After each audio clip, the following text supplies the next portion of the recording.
संसारामध्ये जीवाला जेव्हा आत्यंतिक यातना होतात, आघात होतात जीवावर, केलेल्या श्रमाचं काहीही फल मिळालं नाही असं वाटायला लागतं, तिथं थोडा तो जागा होतो. पण त्याची ती जागृती टिकत नाहीये, टिकत नाही. आणि ती जागृती टिकावी याच्यासाठी साधना झाली पाहिजे. ती साधना कलियुगामध्ये 3 सत्य आहेत बघा सुखासाठी. सुख, ज्याला सुख हवंय, पूर्णतम सुख हवंय, त्या प्रत्येक जीवानं 3 गोष्टीवर आपलं लक्ष केंद्रित केलं पाहिजे. पहिली गोष्ट, देवावर विश्वास पाहिजे, विश्वास. दुसरी गोष्ट,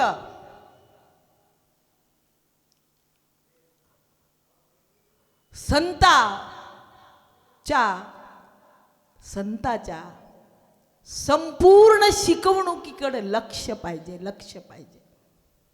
आणि तिसरी गोष्ट, नामाची अखंड साधना झाली पाहिजे, अखंड साधना झाली पाहिजे. तर जीवाला संसारामध्ये असूनही सुख मिळतं. संसारामधली आसक्ती सोडली आणि संसार करायला लागलं तर 4 आश्रमामध्ये सर्वात श्रेष्ठ आश्रम शास्त्राने सांगितलाय तो आश्रम म्हणजे गृहस्थ आश्रम. आश्रमा माझी उत्तम, तो गृहस्थची जाण. उत्तम आश्रम सांगितलेला आहे. पण साधू संतांनी जी वर्णन केलेले आहेत, संसार दुःख मूळ आहे. या संसार नगरी बाजार भरला गवाई, या संसार नगरी बाजार भरला गवाई, या संसार नगरी बाजार भरला गवाई, या संसार नगरी बाजार भरला गवाई. यात सुख नाही हो, यात सुख नाही, यात सुख नाही हो, यात सुख नाही, यात सुख नाही हो, यात सुख नाही, यात सुख नाही हो, यात सुख नाही. बाजार भरला गवाई, या संसार नगरी बाजार भरला गवाई, बाजार भरला गवाई, या संसार नगरी बाजार भरला गवाई.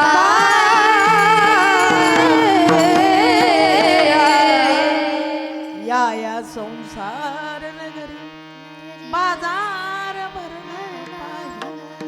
संसार नगरीमध्ये मायेचा बाजार भरलेला आहे, मायेचा बाजार भरलेला आहे. म्हणून संत वेळोवेळी सांगतात, उठा जागे वारे आता, उठा जागे वारे आता, स्मरण करा पंढरीनाथा, स्मरण करा पंढरीनाथा.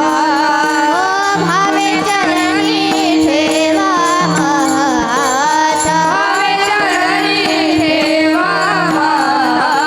न चुकी व्यथा जन्माची, चुकी व्यथा जन्माला, धनदारा होता जनन, बंधू सोय रे पिया.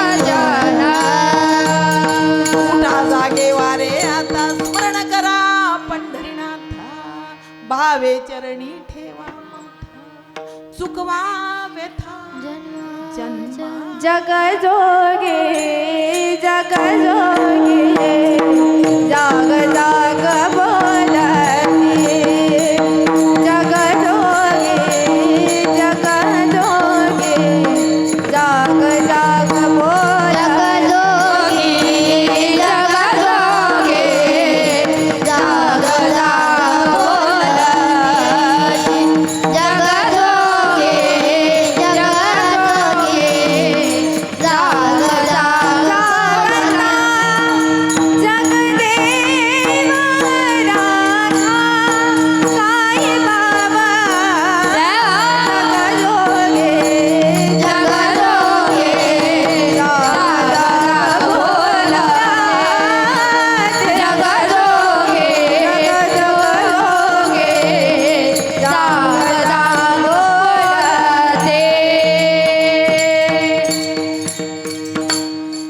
प्रमाणाचे उच्चारच कळले नाहीत महाराजाला. जन तो जग जाग जगता जग जोगी जाग जाग बोलती. जग जोगी बघा हे असं होतं बरं का. आमच्या ते आम्ही कीर्तनाला म्हणजे बायका आल्या की चला की हो कीर्तनाला, त्या काय म्हणायचे काय होते आऊ आऊ ते काय बोललेले बी आम्हाला काही कळत नाही. कारण ते आम्हाला त्या साधनेचं महत्त्व आम्हाला फक्त संताचे शब्द आणि त्या शब्दाचा अर्थ कळला की थोडं बरं वाटतं सामान्याला ना. मग आपल्या स्वराच्या आणि तालाच्या याच्यामध्ये कधी कधी श्रोत्यापर्यंत शब्द जात नाहीत, ते गेले पाहिजेत. हा जगजोगी जाग जा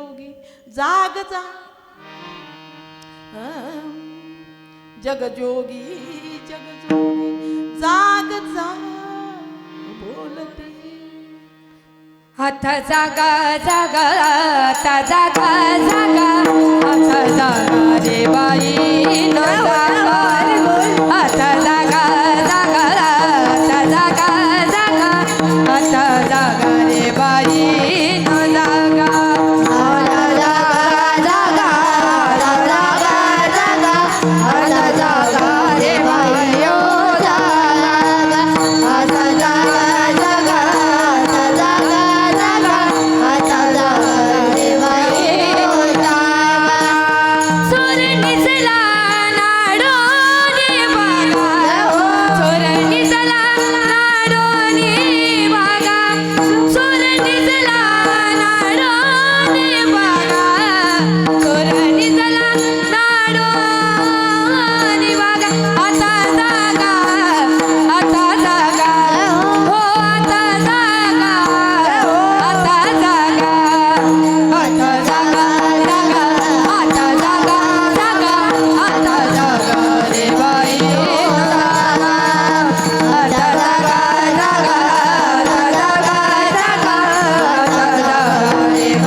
जागण्याचा उपदेश अनेक संतांनी केलेला आहे.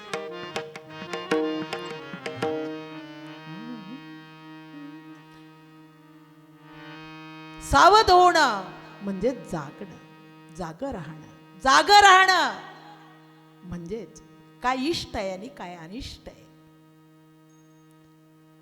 काय इष्ट आहे काय अनिष्ट आहे, काय वर्तन करावं काय करू नये याचा सद विवेक जीवनामध्ये धरून वर्तन करणं याला जागणं म्हणतात. संसारामध्ये हा संसारामध्ये जागणं, स्वकर्तव्य करत राहणं. संसारी असोनी नसावे परमार्थी असोनी असावे. संसारात असून नसावं, सगळ्यात 10-20 माणसामध्ये राहावं पण कुणातच राहू नये. जसं चिखल कमळात राहतं पण चिखल लागू देत नाही, तद्वत अनासक्त राहून संसार केला पाहिजे. याला म्हणतात जागणं. आणि संसारातली अनासक्ती गेली की संसारच परमार्थ होतो. आणि परमार्थात राहून जर संसार स्वार्थ आला, आसक्ती आली, जडभरताचं उदाहरण आपल्याला सगळ्यांना श्रुत आहे, मी सांगणार नाही. पण संसार सोडून परमार्थात आलो आणि परमार्थात आलो, मृदंग शिकला, वाजवायला शिकलं, गायला शिकलं आणि मला म्हणूच दिलं नाही असा खेद अंतकरणात निर्माण होऊ लागला. बरे होते घरी कशी आठवली पंढरी, कहाँ गए ते कहाँ भी नाही, क्या लाये कुछ भी नाही. अंतकरणामध्ये विकारच गेलेले नाही तर परमार्थामध्ये येऊ नये, परमार्थात न येणे ती परमार्थातली निद्रा आहे. आणि संसारात राहून आसक्ती सोडून भीष्माचार्यासारखं निष्काम भावनेनं स्वकर्तव्य करणं हा खरा परमार्थ. हे खरं जागणं आहे, ही खरी जागृती आहे जीवनातली. आणि म्हणून सगळ्या संतांनी, सकल संतांनी संसार आणि परमार्थामध्ये जाग राहण्याचे उपदेश केलेले आहेत. पण तू विशेषतः तुकाराम महाराजाच्या गाथेतला हा 3ऱ्या क्रमांकाचा अभंग आहे. आणि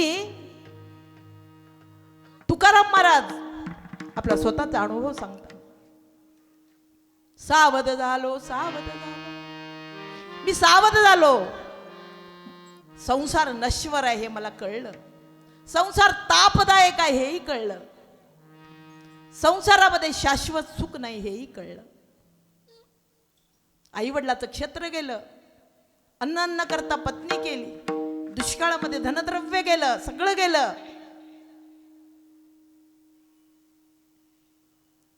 आता या सर्व परिस्थितीमध्ये आनंदाची अवस्था जर जीवाला टिकून ठेवायची असेल तर जीव काय केलं पाहिजे? जाग झालं पाहिजे, सावध राहिलं पाहिजे आणि संसारातून मन काढून परमार्थाकडे लावलं पाहिजे. एकाने कबीर महाराजांना विचारलं, महाराज परमार्थ कसा करावा आणि कशाला म्हणतात? कबीर महाराजांनी लगेच सांगितलं नाही, आधी केले मग सांगितलं. अरे परमार्थ शिकवायची गोष्ट नाहीये, अनुभवायची गोष्ट आहे, अनुभवायची गोष्ट आहे. शेतावर नेलं आणि काय असतं, काही मी शेती केलेली नाही, परंतु अपरोक्ष अनुभवानं की काही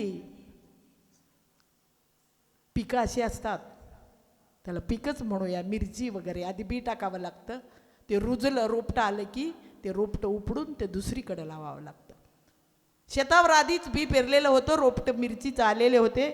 कबीर महाराज शेतात गेले आणि ते रोप उपटून दुसरीकडे लावू लागले.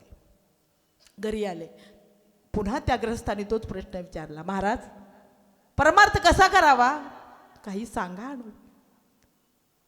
कबीर महाराज बोलू लागले, अरे मैंने तो तुझे बताए ना, शिकाय ना.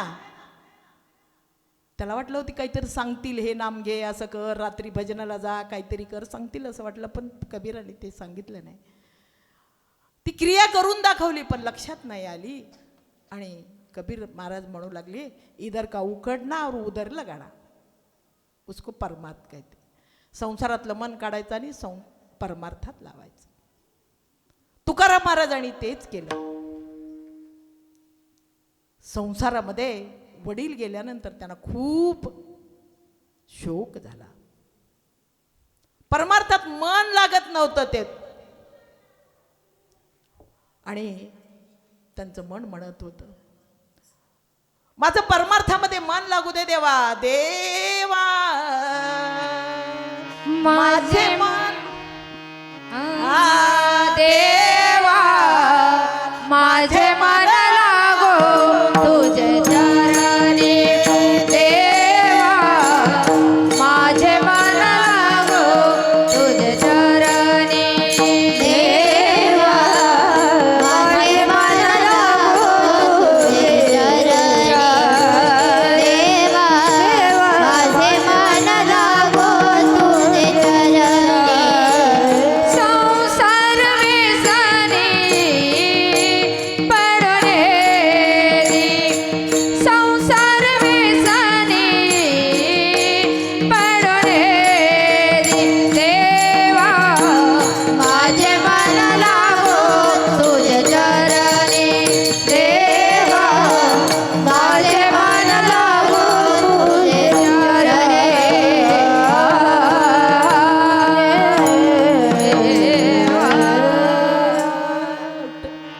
देवा माझं मन तुझ्या चरणी लागू दे.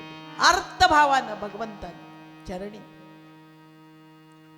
शरण भाव व्यक्त करून आर्त भावनेनं भगवंताकडे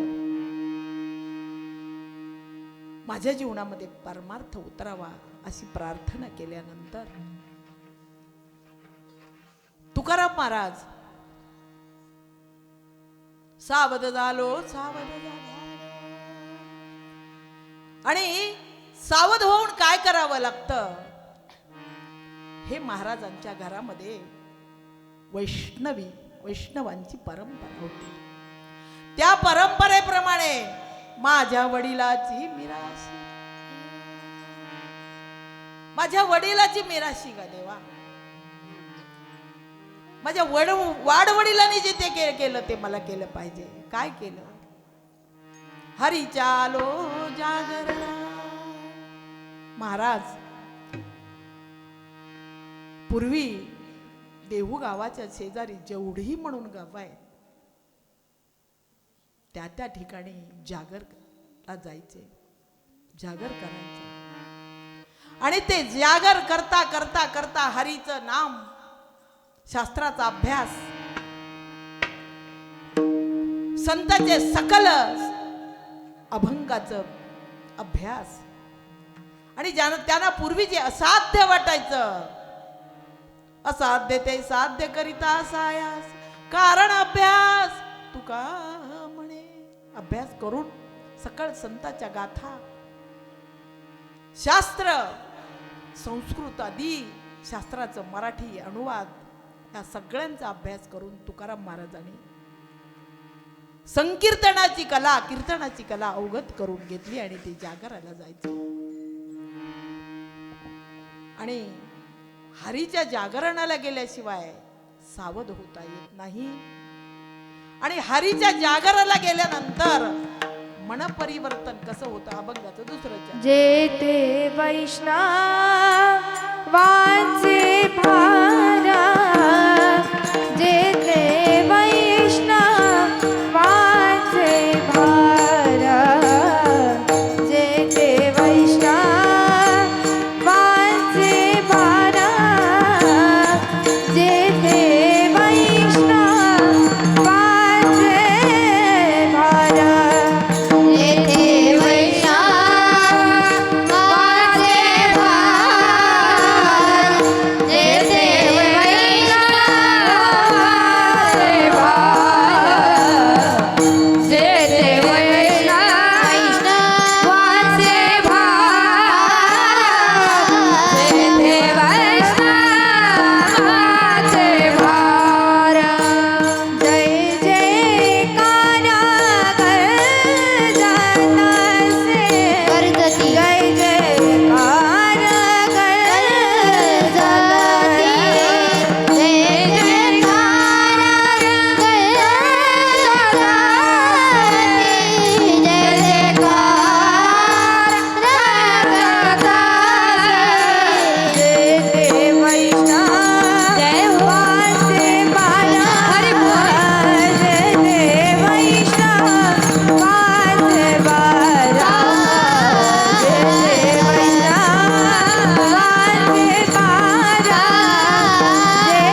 जेते वैष्णवांचे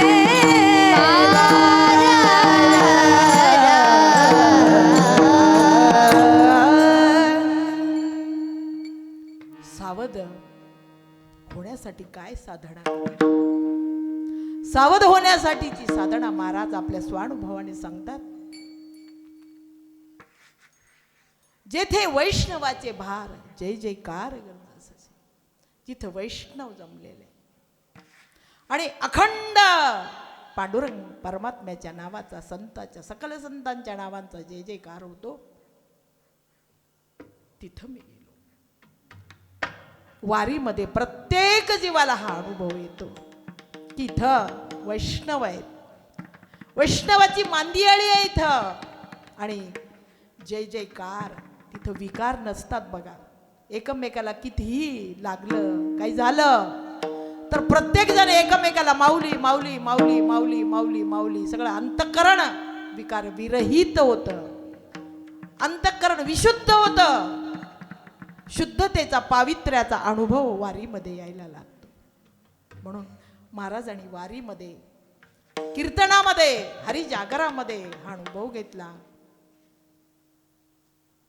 आणि मी सावध झालो. संसारातून मन माझं विरक्त झालं आणि त्या विरक्तीतून जी आनंदाची प्राप्ती मला झाली, ते ठिकाण कोणतं आहे? ते ठिकाण जिथं हरीच्या नामाचा जय जयकार होतो त्या ठिकाणी सर्व परमार्थाची मूल्य, परमार्थाचा सगळा भाव, परमार्थाचा प्रभाव अंतःकरणामध्ये होत असतो. घरी बसून कितीही नामस्मरण केलं तर नामस्मरणानं पातकाचा नाश होतो. नाम मंत्र जप कोटी जाईल पार, रामकृष्णी संकल्प धरून राही. हरिपाठात म्हणतो, पण नामाचा संकल्प अंतःकरणातून कधी जातो? राम राम राम राम राम राम म्हणता म्हणता दूधवाला आला, अमका आला, कपडेवाला आला आणि मन कुठं कुठं कुठं जाऊन येतं आणि पुन्हा राम राम राम राम राम माळ जप चालू असते. ही घरची अवस्था आहे. प्रत्येकाचा हा अनुभव आहे. तरी पण नाममंत्र जप कोटी जाईल पाप, याचा विश्वास अंतःकरणामध्ये दृढ झाला पाहिजे. यासाठी जिथं अनेक वैष्णव येऊन भगवंताच्या नामाचा जय जयकार करतात तिथं गेलं पाहिजे. आणि तिथं गेल्यानंतर काय होतं? अभंगाचं तिसरं चरण. पळोनिया गेली झोप, पळोनिया गेली झोप, पळोनिया गेली झोप, पळोनिया गेली झोप, पळोनिया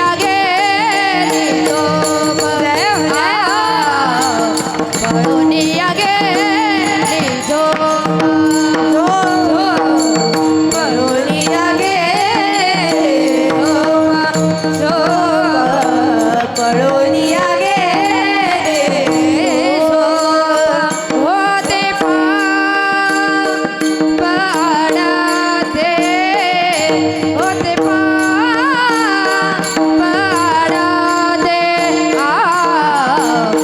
ते वैष्णवा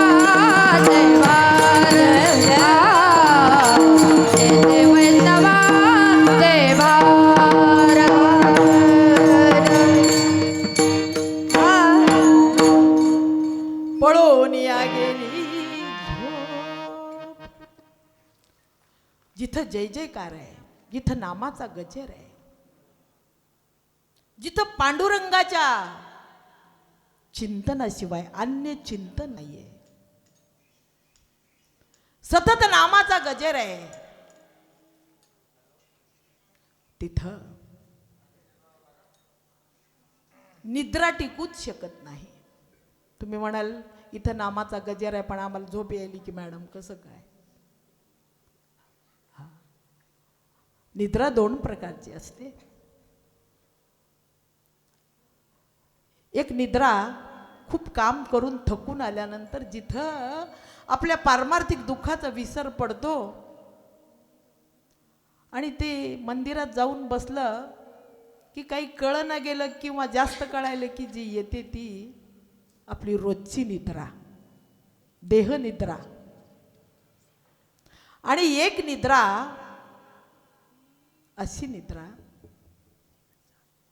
की जी जीवाला सर्व प्रकारच्या दुःखातून बाहेर काढते, अंधकारातून बाहेर काढते, अविचारातून बाहेर काढते, अनिष्ट कर्मापासून बाजूला करते आणि धर्माचरणाला प्रवृत्त करते. धर्माचरण. वडील जे जे करीती तयाना धर्म ठेविती. वडील कोण? सक्कल संता माझी. ज्ञानदेव माऊली आपल्यासाठी वडील आहे. आणि परमार्थ कसा करावा? ज्ञानदेवे रचिला. परमार्थ कसा करावा यासाठीचा सर्व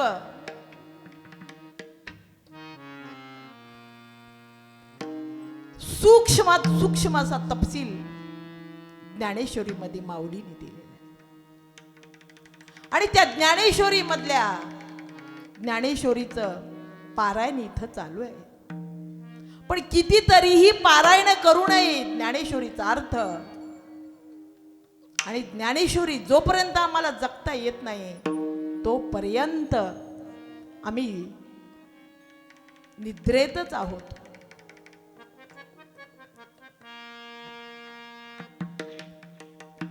आणि ही निद्रा अज्ञानाची, अंधकाराची, अविचाराची, स्वकर्तव्याच्या विसराची, अविवेकाची ही निद्रा आहे. ती निद्रा तुकाराम महाराज म्हणतात की माझी पळून गेलेली आहे, पळून गेलेली आहे ती निद्रा. मला कधीही आता प्रपंचाचा मोह होत नाही. लागुणे दी पाप पुण्यांग. आता कसल्याही प्रकारचे पाप पुण्याच्या पलीकडे मी गेलेलो. तुका म्हणे देह भरिला विठ्ठले, काम क्रोध केले घर रीते. आता आमची अवस्था बदलली. मग जागा होऊन जीवाची अवस्था बदलण्यासाठी कुठं जावं लागतं? जिथं हरी जागर असतो, जिथं भगवंताची कथा सुरू असते तिथं जावं लागतं. तर जीवाला आलेली ही अविद्येची, अज्ञानाची, अहंकाराची जी निद्रा आहे ती निद्रा संपत असते. आणि संसारामध्ये सुख नाही हे अनेक वेळेला गाऊन, बोलून, म्हणून, ऐकून आम्हाला संसारातच सुख आहे असं वाटतं. ही अवस्था बदलण्यासाठी भगवंताच्या कथेचं चिंतन झालं पाहिजे. भगवान शंकराच्या भक्तीने, आराधनेने, भगवान शंकराच्या चरित्रातल्या एका उपदेशाने आपली ही अज्ञान रूपी, अंधकार रूपी निद्रा आपण पळवून लावू शकतो. सावध का झालं पाहिजे? सावध झालो. ही अशी अज्ञानाची, अंधकार, अहंकाराची जी अवस्था आहे ती अवस्था जाऊन सुखाची, कल्याणाची अवस्था प्राप्त करून घेण्यासाठी. आणि एक विशेष आहे बघा, अहंकार हाच सर्व दुःखाचं मूळ आहे. हा विचारोनी अहंकार सांडिजे, मग असतीच वस्तू होईजे. तरी आपुली स्वस्ती सहजे आपण केली. आपली स्वतःची अवस्था बदलण्याचं आणि स्वतःचा उद्धार आणि स्वतःचं कल्याण करण्याचं स्वातंत्र्य भगवंतानी आपल्याला दिलेलं आहे. आणि ते या नरदेहात करून घेता येतं. आणि सावध होणं म्हणजे तरी काय की संसार हा शाश्वत नाही आहे आणि भगवंत हाच शाश्वत आहे. हे माहिती आहे, आपल्याला माहिती आहे, हे कळालंय, पण आपल्याला वळत नाहीये. राजा हरीचा दृष्टांत देऊन आपण जीवावर असा संस्कार ठसवू शकतो. एवढंही लक्षात ठेवला दृष्टांत. सावध झालो ही अवस्था आपल्याला प्राप्त करून घेता येते नव्हे, ती प्राप्त होते.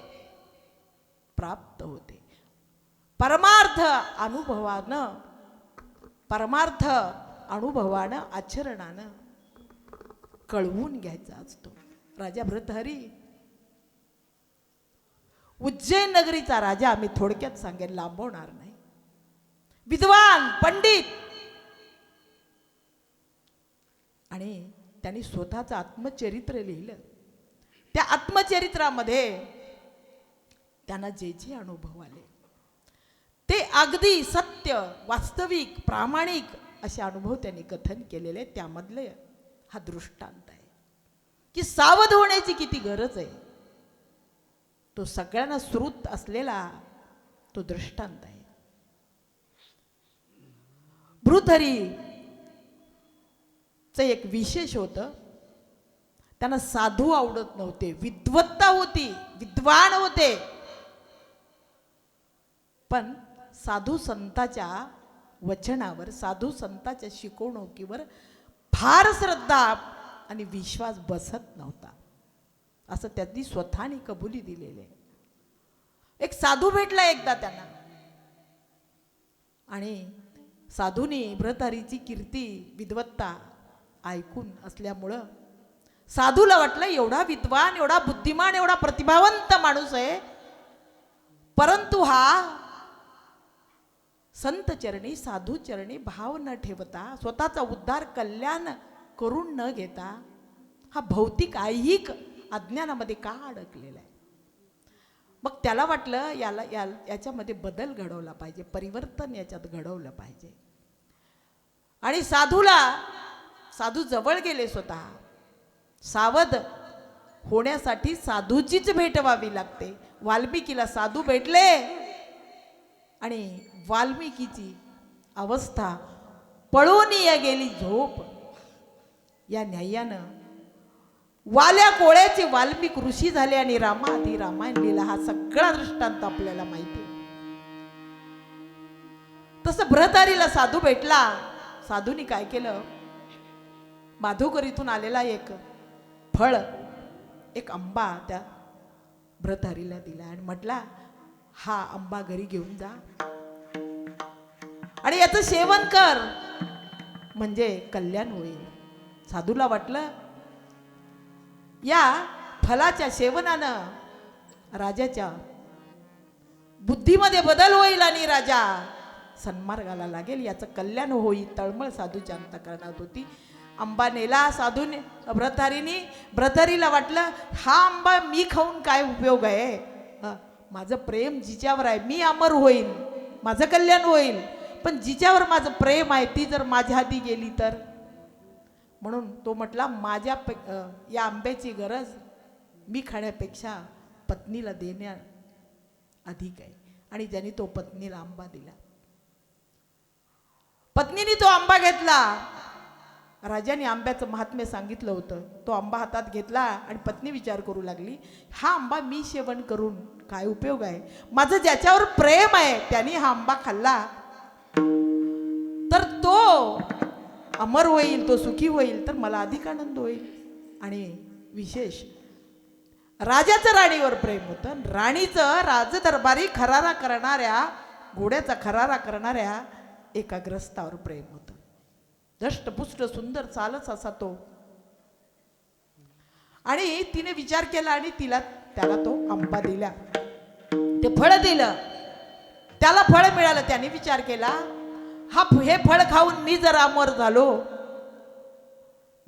झालो तर याचा काही फार फायदा नाही. माझं प्रेम जिच्यावर आहे तिला हे फळ मिळालं पाहिजे. आणि त्याचं प्रेम एका राजदरबारी भांडे साफ करणाऱ्या एका बाईवर होतं. त्याने तो आंबा तिला दिला.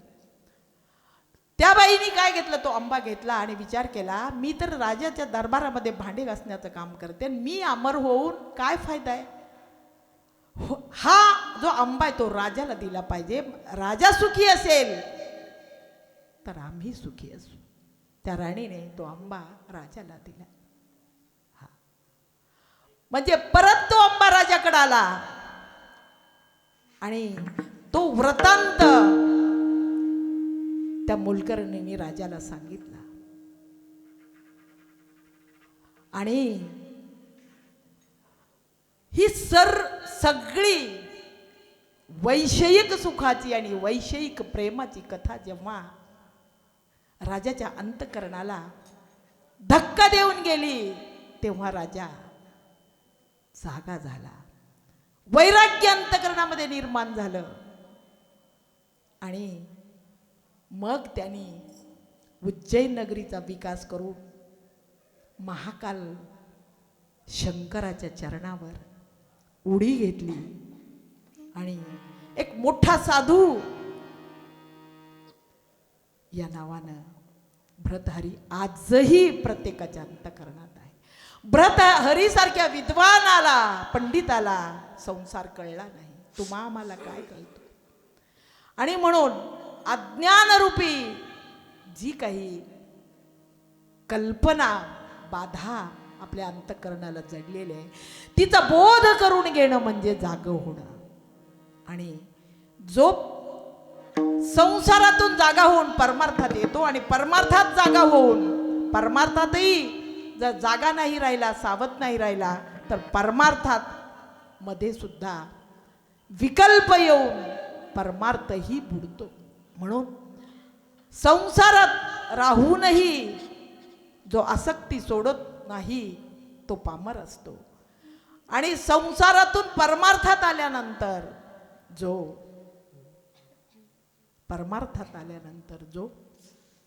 विकारविरहित अंतःकरणाला भगवंताची भक्ती करतो तो खऱ्या अर्थानं सावध झालेला असतो.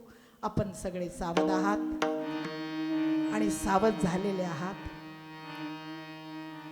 ठाल विठ्ठल ठाल ठाल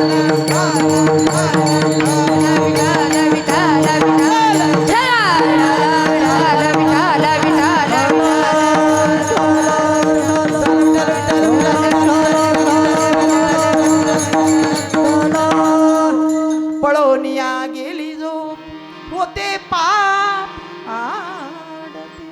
आपल्या अंतःकरणामध्ये पाप संचित मध्ये पातकाच्या राशी आहेत आणि त्या पातकाचा नाश करण्यासाठी कुठं जावं लागतं, हरीच्या जागराला यावं लागतं. आणि पातकाचा नाश होण्यासाठी आपण सर्वजण या मंदिरात जमलेलो आहोत.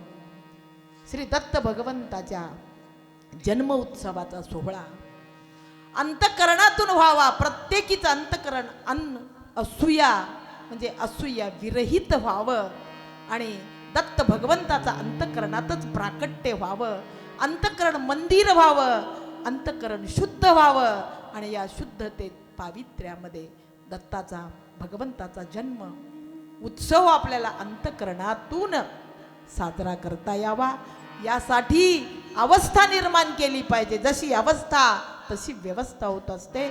आणि म्हणून भगवंत आपली व्यवस्था उत्तम करावी यासाठी जनाईसारखी आपली अवस्था पाहिजे की जनाईने भगवंताला काय केलं, पकडलं, धरिला पंढरीचा चोर, धरिला पंढरीचा चोर, धरिला पंढरीचा चोर, धरिला पंढरीचा चोर. धरिला पंढरीचा चोर, गळा बांधून या दोर, धरिला पंढरीचा चोर, गळा बांधून या दोर.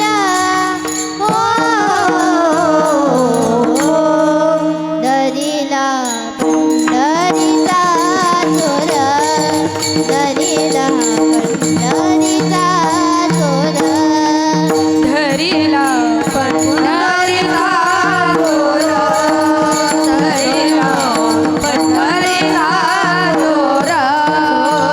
हृदय बंदी खाना केला, हृदय बंदी खाना केला, हृदय बंदी खाना केला, आता विठ्ठल कोंडीला, हृदय बंदी खाना केला, आता विठ्ठल कोंडीला. जय हो. धरिला पंढरीचा चोर, धरिला पंढरीचा चोर. हरीचा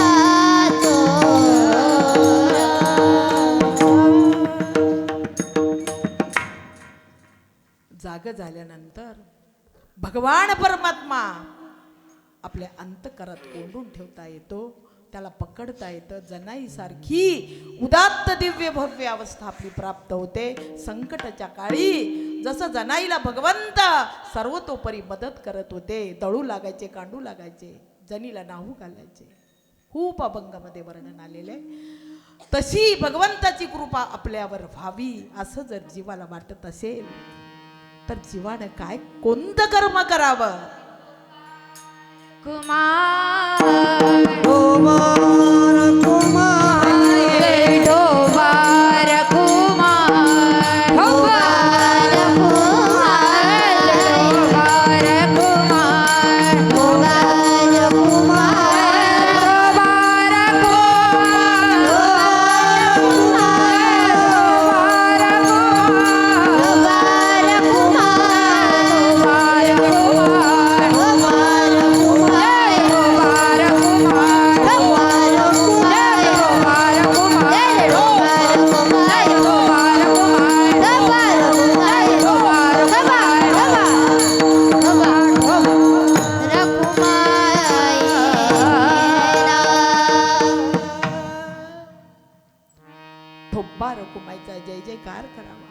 भगवंताचं सतत नाम घ्यावं.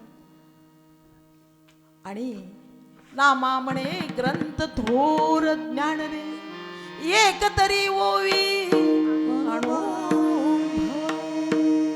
अनुभव घ्यावा. परमार्थ शिकून येत नाही, परमार्थ करून येतो. हा, म्हणून जैन तत्वज्ञान सांगतं शिकाओ मत दिखाओ. मृदंग शिकता येतो, पण मृदंगाचं जे ज्ञान आहे ते ज्ञान अनुभवावं लागतं आधी, आणि मग ती कृती करता येते. परमार्थाचं ज्ञान अनुभवावं लागतं, रुजवावं लागतं, पचवावं लागतं, आणि मग कृती करता येते. म्हणून ज्ञानेश्वरीच्या किती ओव्या पाठ आहे, मुखोद्गत आहे ज्ञानेश्वरी. ज्ञानेश्वरी मुखोद्गत आहे. 100 पारायण झाली हो माझी. किती झाली? 100 पारायण झाली. आणि तो म्हटला मग माझी 101 झाली, म्हटलं की लगेच हो 101 झाली. असा जर भाव अंतकरणात उरला तर तिथं जागृत अवस्था नाही आहे. हा, आमचे सद्गुरू नेहमी म्हणतात अलीकडं भजन फार व्हायला लागलेले आहेत, कीर्तन फार व्हायला लागलेले आहेत. सगळे लहान लहान कीर्तन करायला लागलेले आहेत. ज्याच्या गाठीला अनुभव नाही, ज्यांनी नामाची साधना केलेली नाही, तिथेही हा कीर्तन कलाही आहे आणि कीर्तन उद्धाराचं साधनही आहे. कीर्तनानं उद्धार करून घ्या, आत्मिक अशुद्धता घालवा, भगवंताशी एकरूप व्हा. जगामध्ये जे विषयाचं वादळ उठलेलं आहे आणि त्या विषयाच्या वादळामुळे जे शारीरिक विकार होऊन 40व्या 30व्या वर्षी झटके येऊन लोक जात आहेत, तिथं भक्तीचं सुकाळ करा. अंतःकरणामध्ये आनंद आणि स्वस्थता ठेवण्यासाठी जागे व्हा, जागे व्हा. जागे व्हा म्हणजे मीपणा सोडा, आम्हीपणा धरा. मीपणाने रावण गेला, एवढं किती औक्षणी सैन्य असूनही, आणि आम्हीपणानं साधी वानर घेऊन राम विजयी झाला. इतिहास माहिती आहे. कळतं पण वळत नाही. ते वळण्यासाठी सावध व्हावं लागतं, सावध व्हावं लागतं. आणि ती सावधानतेची अवस्था अंगी येण्यासाठी, सावध होण्यासाठी आधी काय करावं लागतं? नाम घ्यावं लागतं, विठ्ठलाचं नाम घ्यावं लागतं. आणि म्हणून जो अनुभव आहे अभंगाच्या चरणातून, तुकाराम महाराज नामाने काय होतं, जागृत अवस्थेने काय मिळतं, अभंगाचं शेवटचं. तुका मन कया ठाया, तुका मन कया ठाया, तुका मन कया ठाया, तुका मन कया ठाया. तुका म्हणे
महाराज म्हणतात त्या ठिकाणी जिथं वैष्णवाचे भार आहे, जिथं देवाचा जय जयकार गरजतो, तिथं भगवंताची कृपा आहे, तिथं भक्तासाठी जिव्हाळ्याचं ते ठिकाण आहे, जिव्हाळा आहे.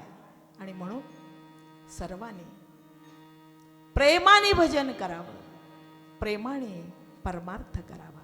परमार्थ हा नव्हे लेकुराच्या गोष्टी, ते व्हावा पोटी अनुताप झाला पाहिजे. हा संसाराने मला काही नाही दिलं, संसार जाळोनी बैसलो अंगणी, असा संसार सोडता आला पाहिजे, आसक्ती टाकता आली पाहिजे.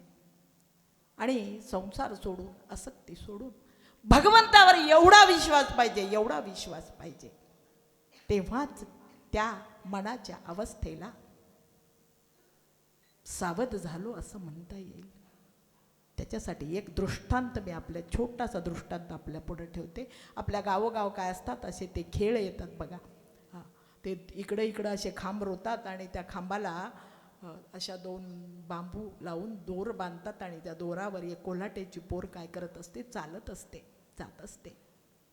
आणि असाच एका गावामध्ये कोल्हाट्याचा खेळ चालू होता आणि एक बाई ती काय करत की आपल्या मुलाला आपल्या कडेवर घेऊन त्या दोरावरून चालत होती.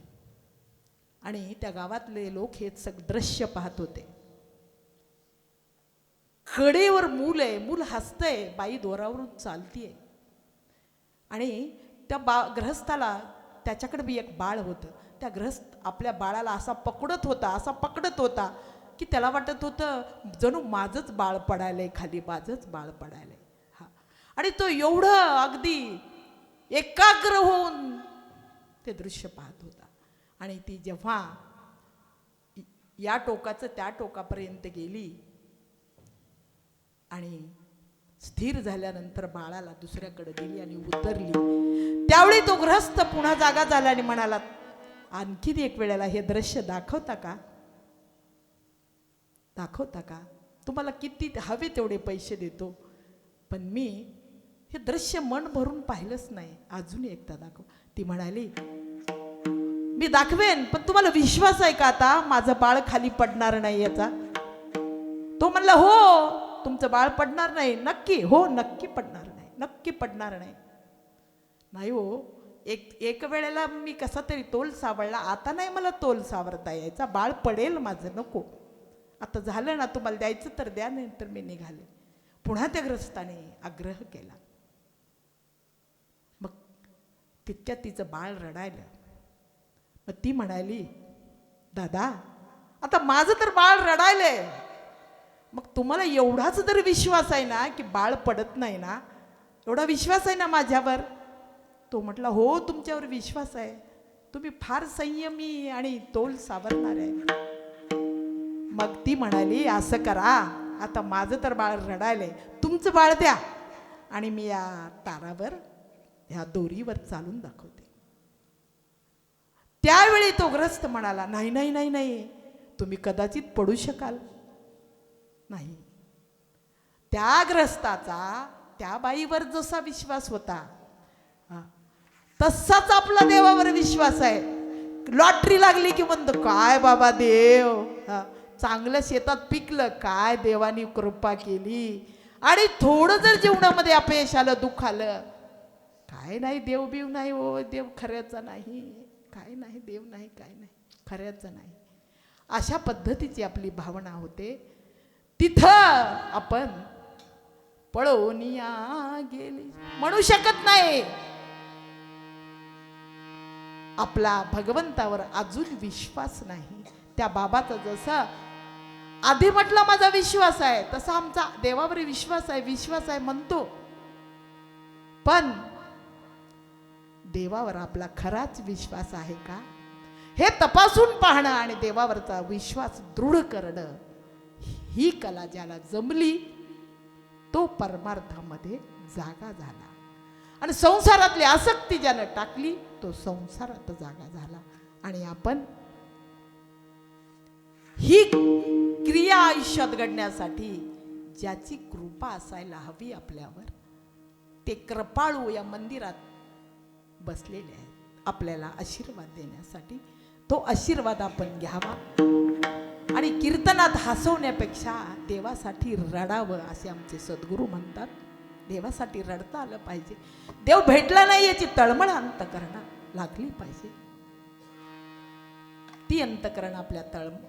ती तळमळ आपल्या अंतकरणाला लागली की समजावं आपण सावध झालो. आणि अशी ही सावधता धर्म भोळेपणा टाकून धर्म जागृती आणि डोळस भक्ती करण्यासाठी संताचे चरण आपण पकडले पाहिजे. संताचे अनुभव आपल्या जीवनात उतरवले पाहिजे. तुकाराम महाराजाचा हा अनुभव आपण जीवनात उतरवला पाहिजे. एवढीच सदिच्छा अंतकरणातून दत्ताच्या चरणी मी व्यक्त करते. आणि दत्त म्हणून आमच्या जीवनात परमार्थाचा प्रवेश व्हावा, तो अनुभव आम्हाला यावा. याजसाठी केला होता अट्टहास, शेवटचा जसा परीक्षित जागा झाला 7 दिवसात कल्याण झालं. जसा भृतहरी जागा झाला उज्जैन नगरीच्या महाकालाचा कृपा आशीर्वाद मिळाला, तसा तुम्हा आम्हाला मिळावा. खूप थकले बघा. कीर्तन करायला 10 तास उभं राहू द्या, त्याचे काही दुखत नाही. पण टाळकरी इतर जे असतात ना त्यांची समाधी, आता मी जास्त वेळ घेणार नाहीये, पण आजचाच पहिलाच दिवस आहे. खूप धावपळ झालेली आहे. म्हणून जास्त न ताणता आपणा सर्वांच्या जीवनात हा जागृतीचा अनुभव यावा. इथं मला ज्या संयोजकाने बोलवलं त्या संयोजकाचे पुन्हा एकदा ऋण मी व्यक्त करते. आणि पहिला प्रभाव हा शेवटचा असतो. पहिल्या दिवशी कुणाचं होतो, आमक्याचं होतं. कसं झालं, बरं झालं, नाही चांगलं झालं म्हणा, म्हणजे इतरांना प्रेरणा मिळेल. सावध व्हा, म्हणजे ऐकताना काय होईल, सगळं भाव भक्ती अंतकरणात निर्माण होईल. कथेला बसून जर आपण एकाग्र नाही झालो, विश्वास देवावर नाही ठेवलो, तर कथेचं पुण्य मिळणार नाही. म्हणून सावध व्हा, सावध व्हा, सावध व्हा. अशा प्रकारची विनंती करून झालेली माझी अल्पशी सेवा सकल देवांच्या चरणी अर्पण करून, माझे सद्गुरू चंद्रशेखर महाराज देगलूरकर यांच्या चरणी अर्पण करून, माझ्या माता पितेच्या चरणी अर्पण करून, इथं जे तिष्ठत उभं राहून भगवंताचं नाम घेत आहेत अशा माझ्या टाळकऱ्याच्या चरणी अर्पण करून, तुम्ही श्रोते महेशाची मूर्ती, तुमचं मला दर्शन झालं. तुम्ही वयोवृद्ध, ज्ञानवृद्ध, तपोवृद्ध आहात, पण फक्त बोलण्याची कला माझ्याकडे असल्यामुळे मी इथं बोलले. पण तुमचंच मी बोलले. आपुलिया बळे नाही मी बोलत, सखा कृपावंत वाचा त्याची, त्याच्या वाचेने मी बोलले. एखादा धीट बालक असतो, त्याच्याकडं प्रेम असतं आणि तो वडिलाला जेवू घालतो. त्या पद्धतीनं मी ही कीर्तन सेवा सादर केली. पुनश्च मी भगवंताचे, संताचे, संयोजकाचे आभार व्यक्त करून, सर्वांचे आभार मानून सेवेला पूर्ण. ज्ञानेश्वर माऊली, ज्ञानराज माऊली, तुकाराम, ज्ञानेश्वर